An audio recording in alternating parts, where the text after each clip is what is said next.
Hello everyone, and welcome to today's webinar, the K-12 EdTech Market, 6 Strategies for Success. We appreciate everyone joining us today. Before we start the program, I'd like to review just a few quick housekeeping items. We have a lot of information about EdTech product development, sales, and marketing to cover today, but we will leave time at the end of the presentation for questions. Go ahead and send in your questions as they come up for you, and we'll put them in the queue to be answered.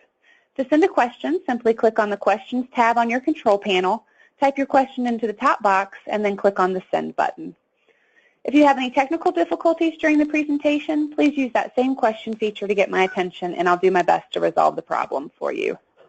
We will be providing you with a recording of the webinar and a copy of the PowerPoint slides, so keep an eye on your inbox for a link to those materials tomorrow.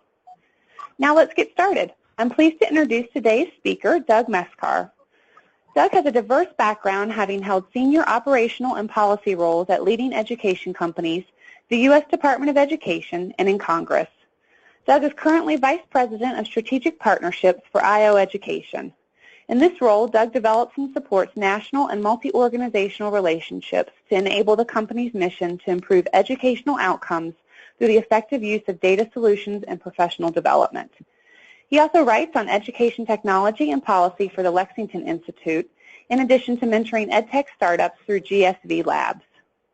At the U.S. Department of Education, Doug held a number of senior roles, including Deputy Chief of Staff of the Department, Assistant Deputy Secretary for the Office of Innovation and Improvement, and Acting Assistant Secretary for the Office of Planning, Evaluation, and Policy Development.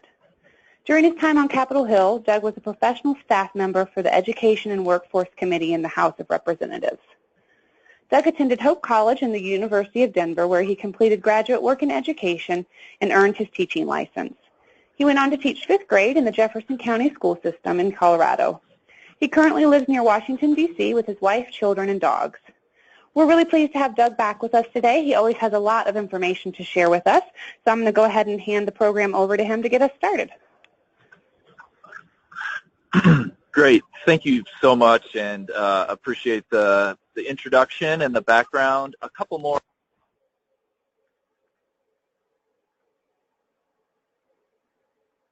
And we just want to make sure that everyone is there. Heard a little feedback for a second. Sorry about that.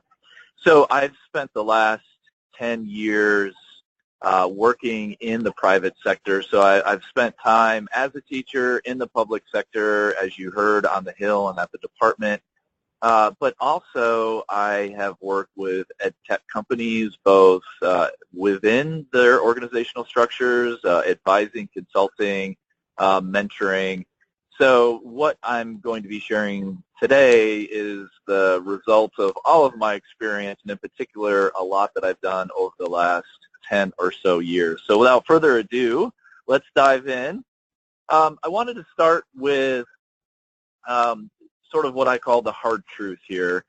And I don't mean this in any pejorative sense to anyone that I'm mentioning on this slide, but I've seen this so many times that I think it's just worth talking about for a few minutes, that, you know, companies selling into the educational market, and particularly startups, they don't seem to know much about how schools operate, how districts operate, and, you know, it's one of those you don't know what you don't know, but everyone thinks they know more than they do know. So it's great that you're all on this webinar, and I hope I can help you understand maybe a little bit more if there are things you don't know, and fill in some of those gaps if this happens to describe you. And even if not, there's so much content here that hopefully I'm adding to your knowledge base. And, you know, it's also true, though, that on the other end with districts, they often don't know a lot about educational companies, and particularly startups, which all sounds very Silicon Valley and nebulous and kind of, frankly, a little risky as a startup. And, you know, truthfully, they don't really care what they don't know. They know what they need to get done, and they're trying to figure that out. And, you know, I would be remiss to say that some in the education space on the district and school side are a little skeptical of for-profit companies, particularly those who are delivering curriculum or instruction or service. So that's something just to be aware of, that coming in there may be a little bit of a eyebrow raised about for-profit companies. And, you know, I'm a firm believer that you can meet the dual bottom line of doing great things for kids, but also, earning a nice return as well on your hard work, your product, and your services. And then, of course, the investors, who wind up putting up a lot of the money for educational companies and startups typically know, not very much about education, how procurement works, what policy may be driving decisions, where the funding is at. And frankly, they usually don't have a lot of patience to learn. So that can create some tensions and some challenges, particularly since, as many of you probably already know, selling into schools and districts takes time. It is quite complicated, and it does require a high tolerance for hearing maybe and not no, but it's a lot of, oh, that's interesting, tell me more, and it never quite seems to go anywhere, which can be frustrating because sometimes you don't know if it's a hard yes or a hard no. It's the in-betweens that can get challenging. So what's a company to do? Well, hopefully I can give you 6 strategies that you should, I think, focus on, try to understand, and then ultimately optimize. And I've got procurement, policy, funding, marketing, sales ops, research, and ROI, or return on investment. A lot of content here, and I'm going to dive into each one as we go along.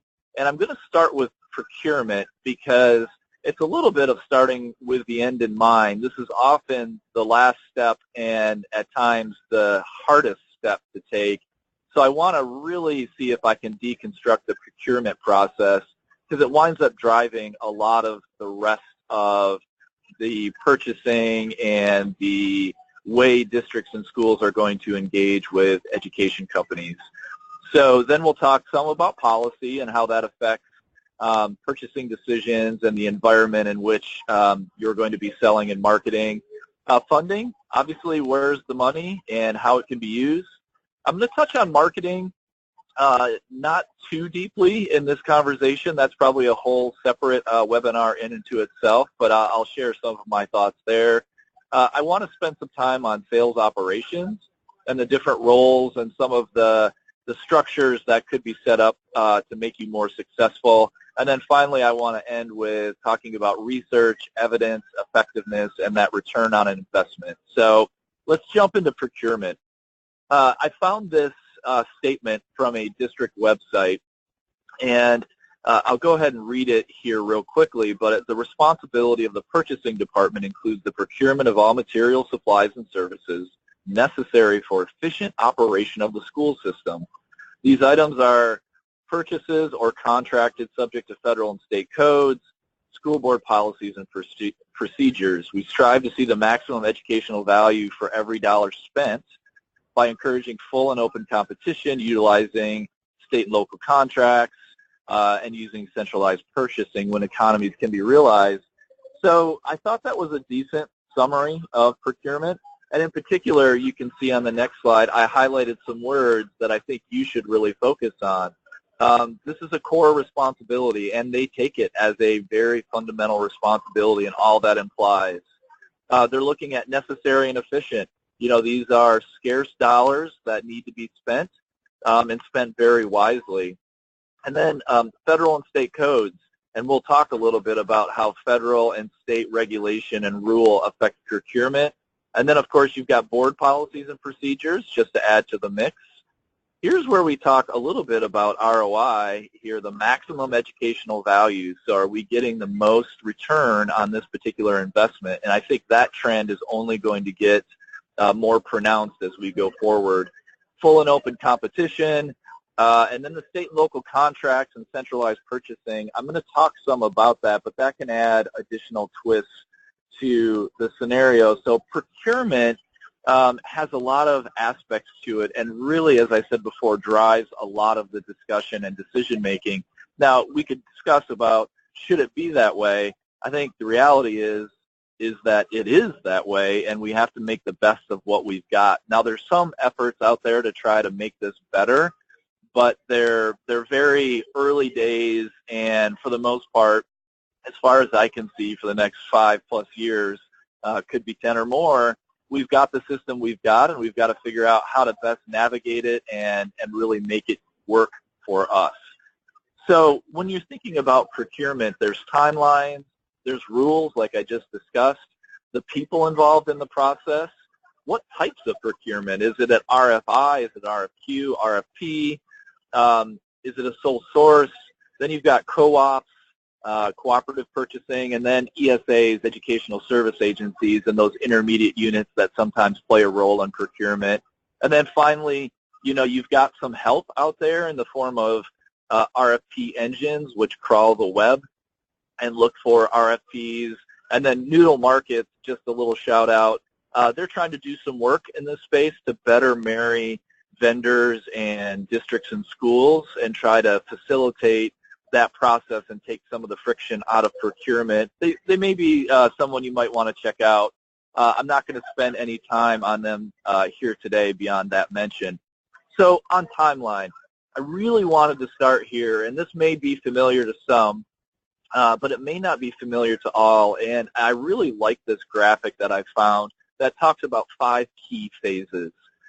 So phase 1, and it really ties to a school year calendar as well as a calendar year, and there's overlapping pieces here. So in phase 1, the needs assessment, what are we as a school district trying to do for the upcoming school year? So looking at what we have, what we need, and where the gaps are. Phase 2, and we could argue a little bit about these dates. They may move around a little bit, so I don't want to get stuck on the actual dates of these so much as these are the rough timelines, and these are definitely distinct phases. So we get into planning and budgeting. So September through December, after we figured out what needs are, the district is starting to put together its plan for its budget, doing research, starting to get that information together. Phase 3, presentation and approval. So getting a district budget, put together and then in front of a board, presenting it, answering questions, and then getting approval. And again, these timelines can flex a little bit, but then you get into phase 4. So we've got the budget in place. We kind of know where the dollars are going to be spent as a district. Now we're going to be, soliciting proposals, putting out RFPs, starting to gather the vendors and the resources we need to carry out the budget. And this is, peak season, as I'm sure you all know, where there's a lot of conversation and selling going on January through April. And then finally, phase 5, this is when vendors are picked, agreements are signed, contracts are put in place, summer training, all of that gets kicked into place. I really like this layout where you've got some of this overlapping time frames, but it also starts to line up to, which you can probably see, when am I really marketing? When are my key sales phases? When is implementation happening? Another way to look at this on the next slide, I don't know that I totally agree with this. It's more of a theoretical model. I do agree with the selling season with that arrow there, and as you look at, when do you get your leads? When are decisions made? When are budgets crafted? When are POs being issued? I probably will have the most issue on this slide with sort of the PO cycle. But again, it just gives you a high-level visual, a better understanding of the cyclical nature of this, and that you really have to be ready to go January 1, if not before, but January 1 is when peak sales happen. And then you're moving to closing, then you're moving to implementation, and then pilots, if you're not doing a full sale, but a pilot will kick in there, at the end of the year, beginning of the following, if a full sale didn't happen. And we'll talk more about pilots, but wanted to lay this out just kind of conceptually so everyone has a better feel for how these timelines lay out and what activity it's driving from the district side. So a question, I ran across this report from Digital Promise from a couple of years ago, and I pulled a couple of graphics from it, and I thought this one was particularly telling because as vendors, I think we can universally say, and this graph shows that, 60% of us as vendors feel like the process is much too slow.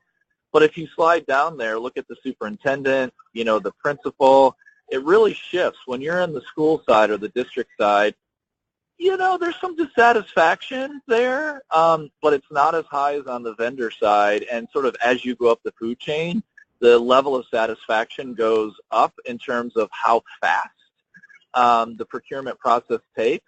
It's just a note to be careful and cautious that you're not getting too impatient.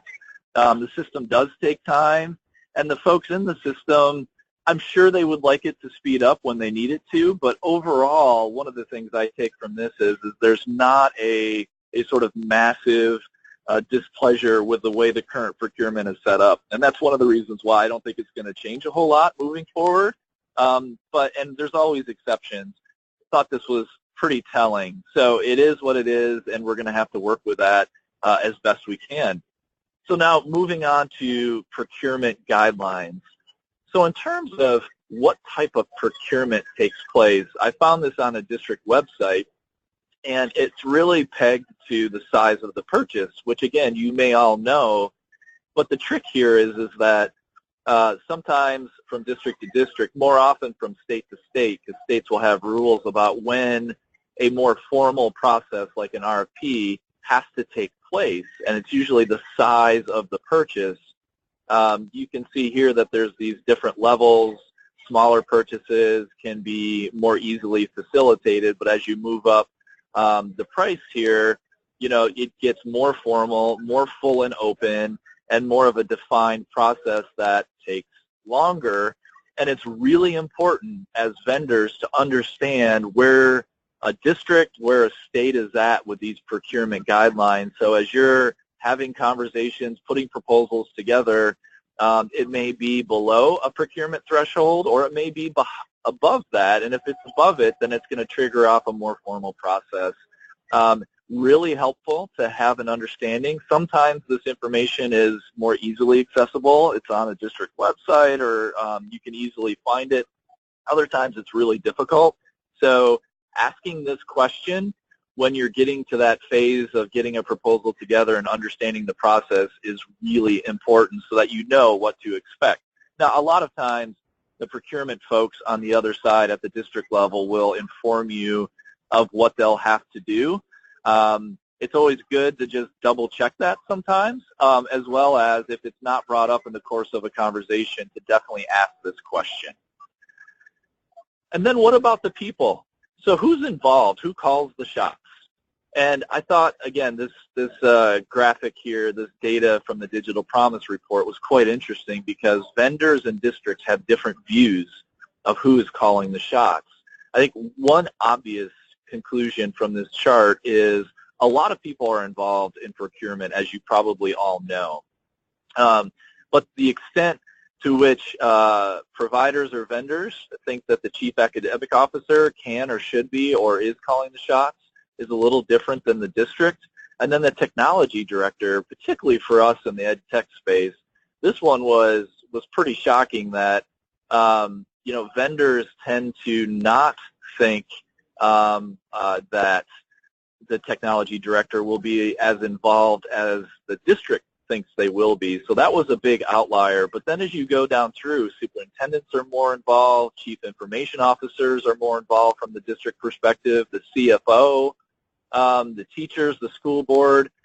Again, it helps to try to understand early on in the process when you're having a conversation of who are the decision makers, who's going to be involved in this decision, and how do you make sure that you're communicating to them each of these different stakeholders in the ways that make sense to them and address their concerns. Because usually in a procurement, one person, particularly if it's in an RFP or a competitive situation, one person can't by themselves make a procurement happen, but one person certainly can make it not happen if they're not happy, if they don't agree with it. So it's just something to keep in mind and to really understand who is going to be making the decision across the table from you as you're working on a proposal and a sales process. So different routes to procurement. As I mentioned before, there's different types, RFPs, RFQs, RFIs. Google those terms if you don't know what they all mean. There's other RFs out there as well. That's why I put RFX. So make sure you understand what they're actually asking. I've confused an RFI for an RFP, and that's not a mistake you want to accidentally make. There are sole source contracts, and of course there's exceptions to every rule. Typically sole sources are for smaller amounts.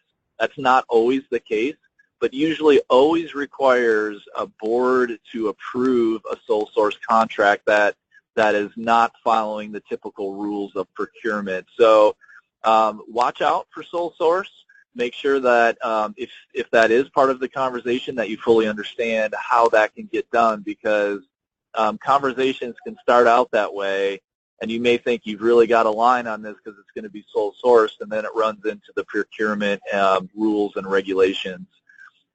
There's cooperative purchasing groups out there, and it's something to look at. Every state is different, and they have different rules for who can be part of a cooperative purchasing, and that sometimes can speed procurement because the state or some entities within the state have sort of pre-cleared the procurement process to say, hey, if you're part of our co-op and you're going to make a purchase through our approved process, then that can really speed things up. So if you haven't looked at cooperative purchasing or the entities within a state that can provide that opportunity, it's definitely something to look at.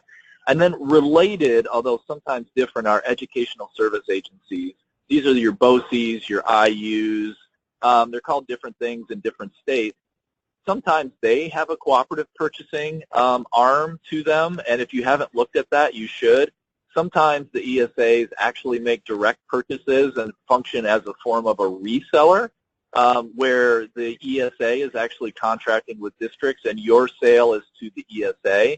And that sort of is a one-to-many approach. So if you haven't looked at those ESAs, BOCES, IUs, whatever they're called, those intermediate units, definitely worth your time to learn about those. Okay, so I'm going to move on now to policy. And as you all know, there's a lot happening with policy. Policy has, I think, a tremendous impact at one level, particularly at the sort of global level, and then it sort of becomes less important the closer you get to the classroom. And certainly with the Every Student Succeeds Act, called ESSA, significant change. You know, No Child Left Behind is no longer. We all know that. ESSA has ushered in a number of changes. I'm not going to spend a lot of time. This webinar is not about diving into ESSA policy. But everything from the use of assessments to how data is used to school improvement to teacher quality and evaluation. I mean, you look at the different areas that ESSA affects in terms of policy decisions and how states are responding, and therefore how it may trickle down to districts. It's important to have a feel for that. And if you're in, one of those areas that has seen the most change, you should know what the changes are, because it can be both helpful and sometimes it can cause you to adjust strategies. And if you're not sure if you're affected by federal policy, I would put on that high on your list to do. And then, of course, you've got state policy. So state policy does react to federal policy, but in a lot of cases, frankly, in many cases, the states are taking the lead. I put some examples here. The READ Act in Colorado, which deals with early literacy, and there's been some changes around that. Utah has a digital teaching and learning initiative underway. Virginia is doing a high school redesign. Alabama is trying to change their high school assessment. They're trying to move away from the ACT. New Hampshire is moving very hard and fast towards competency-based learning and personalized learning. Every state has a unique policy environment, and you need to take the time to really understand how that may play out. Pennsylvania has some really particular requirements around teacher evaluation. So looking at those state policies and how they play out at the district level, one, they may be a distraction to what you're trying to do. Two, they may, cause you to take a different direction. Or three, it may be right up your alley, and you just need to speak to that more clearly to really catch the attention of districts and schools. And then, of course, there's always board policy, how boards approve budgets, how they're interacting with these different layers of policy, their funding, the unique needs. It often, aligns with state and federal policies. Sometimes they're doing things in addition to that, and occasionally they're doing other things. But if you're not really closely tracking policy at all these different levels, you're really missing key information that can really make a difference to how you talk about what you do, how you approach folks with what you do, how you envision how this could be helpful to a school or a district. And this next graphic, it was something I found. You can tell by the spelling it actually came from the UK. But as you're thinking about how these gears work together, in the Edtech space, we're developing software, and we're developing some economic assumptions around that. Policy and legislation, if you look at the size of that gear, is really driving some economic assumptions, but it's also affecting the behavior of those in the system. Back to NCLB and ESSA for a minute at the federal level. NCLB was very prescriptive, very tight.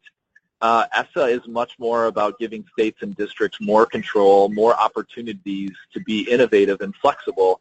So understanding how that affects behavior, how they're going to be approaching decision-making, if they're going to be more open to trying new initiatives in an environment where the pressure is still there, but it's changed from, delivering grade-level proficiency as under NCLB to college and career readiness under ESSA. It just affects how people are going to approach sales, marketing, procurement, the whole thing. So think about this as interconnected gears that are all affecting one another. So that's the hope here with this graphic, that you really begin to see it that way. So finally, I put this question out to you all. How does your product or service align with the relevant policies, board policy, state policy, federal policy? And if it doesn't align, or if it does, make sure you know that and can address that and be in front of that. So it's a key question to be asking yourself. Okay, well, policy without funding is just a suggestion. So funding typically comes along with policy change, not always, but a lot of times. So when you look at the K-12 education funding landscape, this pie chart here is a historical look, a little NCES data, but it's roughly accurate.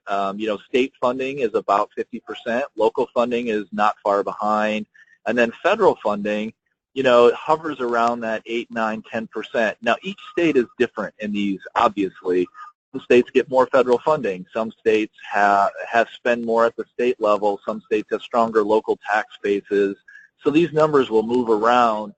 But roughly, if you look at these where the state and local have 90% of the funding roughly, and the feds bring in 10%, helps you understand, the source of funds, but also where the requirements for funding is coming from.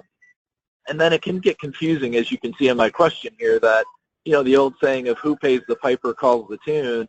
Well, when you've got multiple payers, you get multiple tunes, and getting those tunes to be in harmony can be very difficult. It can be done, but it takes a lot of work. But knowing how these different sources of funds might line up with your product or service is really important.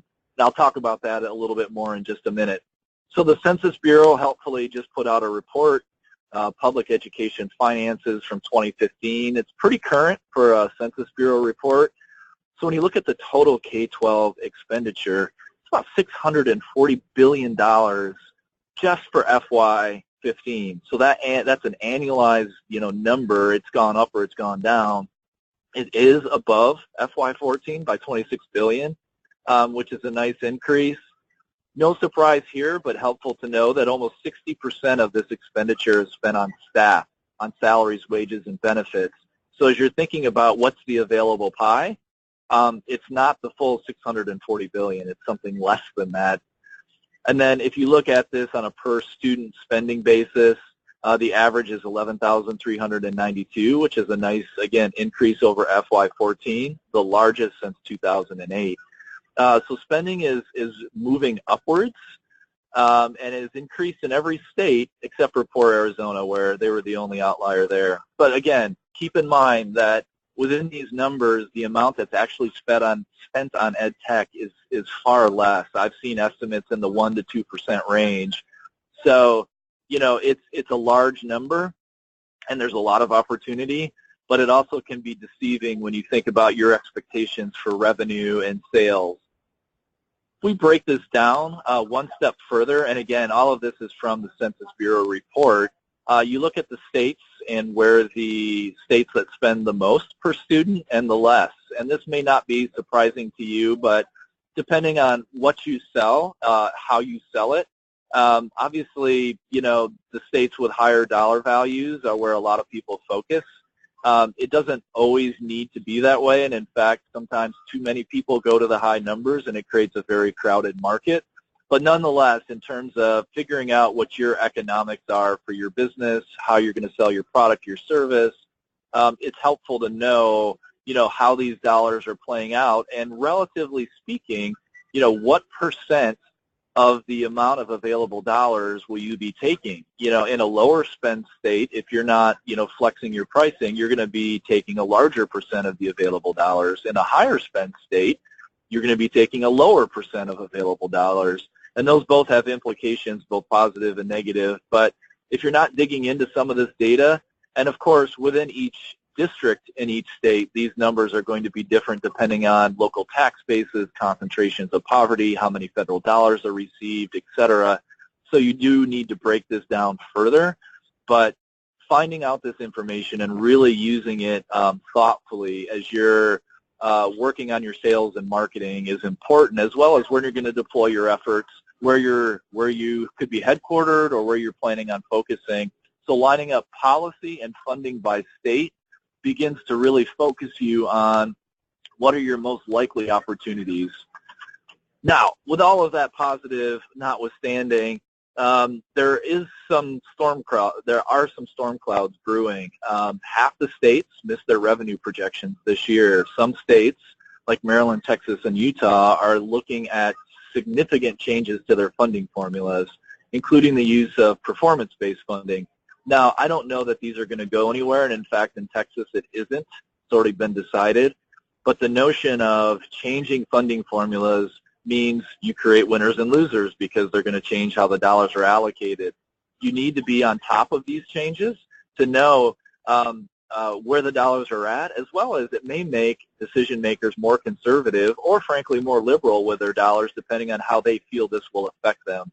And then, of course, you've got Kansas and Washington who just can't seem to get a funding formula that will make, their Supreme Courts happy, the legislature, the Supreme Courts, the governors all seem to be battling it out. I think that creates uncertainty, and uncertainty breeds conservatism when it comes to budgeting, in my opinion. All right, let's look at the federal numbers for a brief second. So FY 2017 is officially in the books. A deal was struck a few months ago, and it's largely flat funding. So some of the dollars moved around, but it's largely the same amount of dollars for FY 17 as FY 16. Now, when you look at fiscal year 18, FY 18, the Trump proposal was a very skinny budget. It's a $9 billion cut. I don't think that budget will happen, but it does create one of the goalposts through which Congress will need to get their appropriations done. So I would not expect to see significant funding increases in FY 18 from the feds. Again, the priorities and where the dollars ultimately land may move around a little bit, but the overall amounts are likely to be, in my opinion, pretty similar. One note, though, that's really important from ESSA. So the dollar amounts at the federal level may not have increased dramatically, but the flexibility and how to use those funds has increased quite a bit. And I'm not going to go through all of these. I've done prior webinars to explain some of these policies. The bottom line here is that districts have more flexibility in how they use dollars, how they combine and consolidate dollars, and what they can use those dollars for. If you're not starting to think about conversations you can have with districts and schools to take advantage of this flexibility, you should get informed about what can be done and start helping some of these districts and schools, I think, see and kind of break free of the old models of very siloed, very rigid spending authorities. It's starting to free up, and being thoughtful and a partner with districts and how they could potentially do things more outside of the box, so to speak, could be well received. On the state funding, just know that as you're looking at state spending, education is typically the top, or at least in the top one or two of the funding priorities in the state. So when you look at where the dollars go, education is typically the highest, and K-12 usually makes up a big portion of that. When you add K-12 and higher ed together, it's almost always the largest expenditure. Sometimes healthcare is up there. This is Washington State. A large amount of their biennial budget goes toward K-12 education. So there's always a lot of attention. The legislators, the policymakers, and that means there's always politics.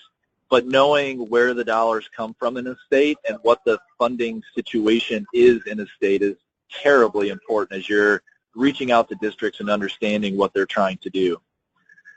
So finally, last point on funding, similar to my point on policy, I pulled this grant product matrix from Pearson website, but you can see where they've listed the grants, here federal dollars, and how those federal dollars align with their various assessment solutions. This is really helpful. Sometimes district staff don't know if they can use federal dollars or state dollars for your product or service, so doing the homework ahead of time and pointing them in the right direction can be really helpful. But understanding how your product or service aligns with available funding is a key and critical step, along with how it aligns with policy. All right, so on marketing, moving on now. So you figured out, okay, you've got a sense of procurement, you know what the policy environment is, the funding is at, where's the funding? Okay, you've got all that set. Now you're ready to start reaching out. Now, certainly I'm not going to be the end-all, be-all marketing explanation here in the next 5 minutes. If you have more questions and want to dig in further, I certainly encourage you to talk to our friends at Agile. But a few highlights to hit for you here. So make sure you're thinking about how does your marketing strategy align with your product or service? Are you a SaaS product? Are you a consultative product? Are you a product that can be done more remotely? Do you need staff on the ground all the time? Is it a more of a spot solution or product, or is it a very comprehensive? How you market to those different types of product and services is going to vary. And I'm not going to get into all the ways that it can or should, but you should be thinking about, does my marketing strategy really speak to what it is that I would like districts or schools to purchase from me? So that's, I think, an important point to think through. From a marketing perspective, I think thought leadership can be really important. It's hard to tie thought leadership to a specific bottom line outcome, but we all Google a company, a person, an issue, and if you're out there and not necessarily just touting a product, but really thinking deeply about, for example, let's say you have something in the personalized learning space. Are you a thought leader in that space? Are you making an effort to engage in the discussion?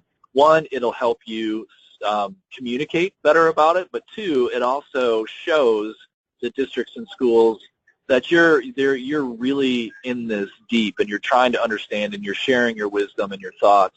So thought leadership as part of your marketing strategy is something that I've seen be really effective in helping a marketing strategy or a sale process be successful. And then virality, word of mouth. Don't forget, it's a small world. These guys all know each other. They move around. They talk. It's never good, obviously, to make enemies. And when you have challenging implementations, it's going to happen. And the best thing is to figure out how to make the best of it, obviously, but also know that you may have to figure out how to do some damage control around that because it could spread that this was really challenging, whether it's within a region, within a state, within a region of the states. But on the other hand, if something's going really well, they're going to talk. They talk to each other, peer recommendations. I mean, that's the world we live in, right? How 5-star ratings and what do people write about, a certain product on Amazon? Well, that's seeping into our world as well, so don't forget about that piece. In terms of the adoption curve, where I have this little graphic, keep in mind, too, where does your product or service fall in this adoption curve? It's going to affect how you talk about it. It's going to affect how you should implement it. It's also going to affect your sales process. You're going to get those early leading edge innovators, or you're really speaking to the middle where there's been a lot of sort of the early adoption. Some of the kinks and twists have been worked out, and folks are now sort of like, okay, we have a pretty good sense that this works. Knowing where you fall on that, as well as where a district may fall on that, so there's actually two curves, where your product or service fits, but also where do they fit in terms of the district perspective. We all know some districts that are super aggressive and innovative, and others that are super conservative, and that should play into your thinking around marketing. Who is your audience? Who are you speaking to? Back to my earlier slide around procurement, you're going to have multiple people around the table. So figuring out what are those buying personas and use cases, how is your product going to help the chief academic officer, the chief technology officer, the principal, the superintendent, the teacher? It may not have helped them all, or it may help a subset, but thinking through each of those use cases and what the buying persona is really important. Where do you enter in, top down, or do you go bottom up, or do you do both? Is that a false dichotomy? I don't have the answer for you. I've seen both work. I've seen it work where it's both ways. Again, it depends on what your product or service is, who's the most likely economic buyer, and how it's going to be used. So something to keep in mind there. The size of the district and how urban or non-urban they are can also play in. Certain strategies work well in large urban districts that may not work well in large suburban districts, or it may work well in a rural district. And remember, not all rural schools or districts are small. Some can be rural and quite large. So thinking through, how do you communicate to a large district with a lot of staff versus a small district with a few staff? And then, what approach makes the most sense in terms of whether they're urban, suburban, or rural, you should also keep in mind. Sales support tools, do you have the collateral? Do you have a demo site set up if you need one? Do you have references readily available? Do you have case studies? All of those pieces where you have a great conversation and you want to follow up. Do you have high-quality professional materials and follow-ups that you can provide is a really important piece. And you may all have that, but you may want to go back and look and think through some of the questions I've been asking you. Does your sales support tool speak to funding or to policy? Does it speak to the different buying personas? So make sure you're thinking through what sales support tools you have. I just mentioned policy, marketing and policy. I've seen effective marketing campaigns that leverage, either state policy changes or new state laws, federal policy and federal laws. So it may not be everything you do in marketing, but it should be a consideration. And then finally, and we'll talk more about research and ROI, but to what extent does your product or service make your users, your buyers, more effective and efficient? That is not going to go away in terms of that question of, how quickly should I see results? How large will those results be? Can I get similar results for less money? Being able to handle those questions and actually speaking to them proactively can also be helpful as you think through marketing. Okay, let's talk sales for a few minutes.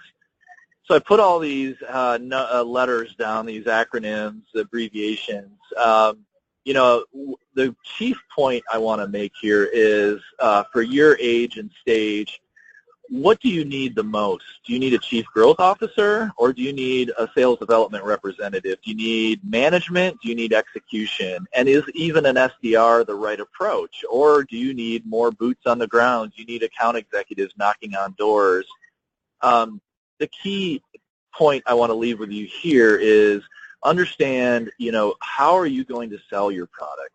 And then what does that imply in terms of how you staff up? And then how much management do you need? How much on-the-ground activity do you need? Are you going to do a lot of outside, work, boots on the ground, inside sales? And how does that line up with your product? How you staff against these. If you have a highly consultative, relationship-driven product that requires a lot of work on the sales side to get to close, an SDR may not be the right approach, right? Or if you've got something that's a pretty scalable, repeatable product and process, you know, an SDR, even an AR, account rep type approach may work great. But you also need to, back to my points around state policy and funding, really be thoughtful around territories. So where are you selling and who's covering those territories? Having, you know, consistency and a contiguous nature. Now, obviously, we all want to be opportunistic, but you need to think through, if I need to have a lot of people on the ground for implementation, and I've got, you know, 5 states that I'm in, but they're all a long way away from each other, that might be great for revenue, but you may be racking up expenses with mileage and travel costs. So thinking through, you know, what is my territory strategy? Am I a 50-state strategy? Am I a regional strategy? How am I going to grow from one state to the next? You need to put good thought into that. And where do your staff have relationships? Where do you have relationships? That's going to affect your territories. And don't forget that, you know, a lot of K-12 sales is still all driven by relationships, as you probably know. Getting to know people on a first-name basis, where their kids, you know, maybe going to college, how many kids they have, do they have dogs, you know, all of that kind of information. It's not trite. It's actually folks want to know and trust each other in the sales process, and education that's more true than I've seen anywhere else. And then to what extent do your sales team need a high degree of subject matter expertise or not so much? Now, in education, I would say you need a high degree, but that varies depending on your product or service and the process you set up. But certainly the folks who are having the direct conversations in person, if they don't have the subject matter expertise, who are they going to bring along to provide that?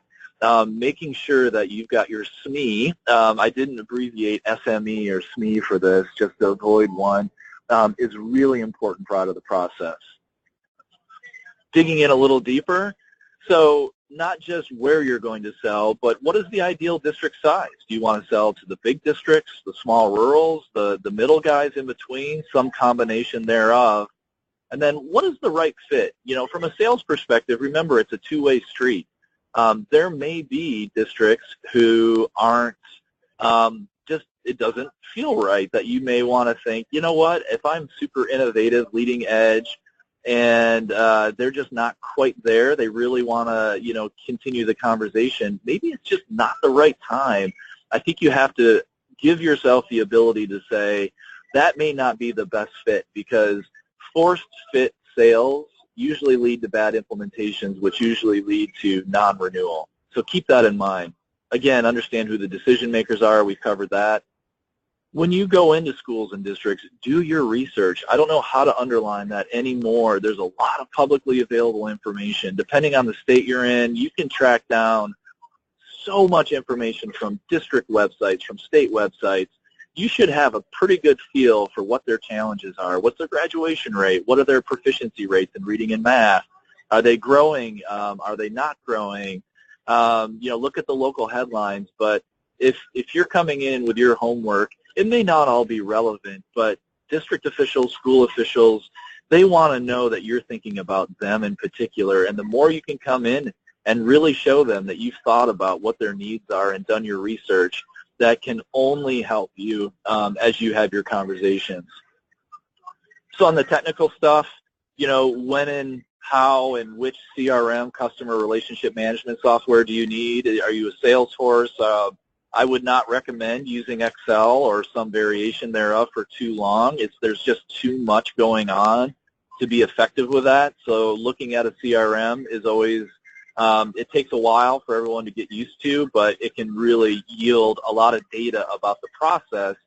And that's the next point around managing your pipeline, knowing which stage prospects are in and how I'm moving from one stage to the next is super important. So really defining what your pipeline looks like in those stages in the pipeline, that gives you data on who's being successful, what's working, what's not, and then what are your leading and lagging indicators. You know, looking at closed sales, frankly, is a lagging indicator. It's really important, but do you have any leading indicators to give you a sense of what's happening that's positive? Am I getting a lot of flow from the top of my pipeline or my top of my funnel to the bottom, but I'm not closing a lot of those? Something's wrong, right? There's something going on there. So how do you get ahead of that so you don't wind up at the end of the sales cycle going, wow, I thought everything looked really good and I didn't achieve my numbers? From sales to implementation, if you're not looking at that handoff, you really need to understand. In fact, I know some companies who actually have staff who sit between sales and implementation to translate what the sales guys talked about to what the implementation is going to look like, and to try to translate all of that and make sure it's a smooth handoff. I've seen very rough handoffs, and I'm not blaming any one side, whether it's sales or implementation. There's usually plenty of blame to go around. But that friction point between sales and implementation when a new crew of people come in can be a real sticking point. From your sales team, do they handle renewals, or do your account reps handle renewals? But thinking about renewals in the sales process is critically important. And then, related to that is the churn. Who's staying with you and why? Who's leaving and why? And how does that influence not only your sales and marketing, but your product development? All right. So I'm going to go fairly quickly here. We're getting a little low on time. I've got a number of slides on research and ROI. I would say that in the market, the focus on coming to the table with research about how your product was made is just not enough. You have to have effectiveness data. Is your product or service delivering results? And there's no one, place to go find this for districts. So how do you come armed with that? A lot of times it has to come from a pilot. So my last bullet there, how do you escape the catch-22 of a new company, a new product or service? Try a pilot, generate the data, and use that data as a proof point. And you can see there's different organizations. The IES, What Works Clearinghouse, has been around for a while. This United States Department of Ed Rapid Cycle Evaluation tool is really interesting. You should check that out. The Learn platform, Jefferson Education Accelerator are all trying to get to this answer or this issue of what is the effectiveness, what's the return on this investment. This slide is interesting, though, in the sense that some data has shown that districts tend to rely on pilots and peer recommendations more than rigorous evidence. I think it's a mixed bag, and my answer to this is it takes both. You need research, you need effectiveness data, you need recommendations, you need all of the above. ESSA has a really strong focus on evidence-based. It's moved away from sort of the gold standard, the randomized control trial, to more of this different tiers and categories of evidence. You should check this out and understand how this may apply to your product or service. Entering a new era of district management, ROI, return on investment, performance-based funding. ESSA requires expenditure reporting, and I think the role of a superintendent historically, in EDD, is moving, if it hasn't already moved, to much more of a CEO role. So being really cognizant of performance and spending and outcomes, along with being that academic, instructional, educational visionary. So those are, I think, changing roles and things we need to be aware of as we're talking to districts and schools. And then evidence-based funding is a notion of starting to creep into the conversation around only programs. So this is, government dollars going to programs that have been shown to work. And so this notion of only funding things that have evidence of effectiveness hasn't really dominated the conversation yet, but it's coming into the conversation, a trend you should be aware of. So finally, there's a number of other sort of atmospheric or environmental things going on. You've got the SCOTUS ruling, the Supreme Court ruling on Andrew, which dealt with the the level and the quality of instruction for students with IEPs and IDEA. That's going to have an impact on purchasing and on funding. Obviously, school and course choice are big topics, big issues for the Trump administration, and they're, creeping into the conversation. So how does that play out in the state you're looking at, the districts you're looking at?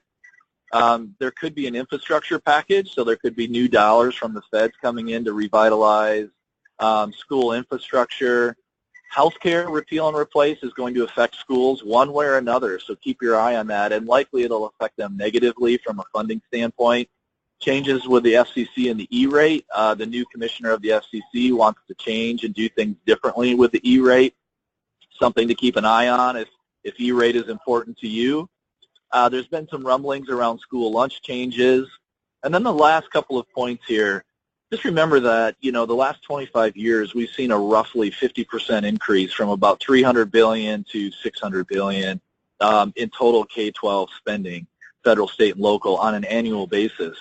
I don't think we'll be at $1.2 trillion in another 25 to 30 years. So the focus on effectiveness and return on investment, I think, is not going away because the dollars are going to be stretched farther and farther over time. And then obviously the role of Edtech, a lot of you on the call, how does that play in with personalized learning? Does that allow for scale? Does that allow to do things more effectively and in some cases more efficiently? That's not going away, and if anything, only increasing. Whew. All right. So a few minutes for questions. I hope this was helpful. I ran through a lot of content, and happy to take a few questions now and do any follow-ups that may be needed. So with that, let me stop and see if we have a question or two that I can answer before we are out of time. Yeah, absolutely.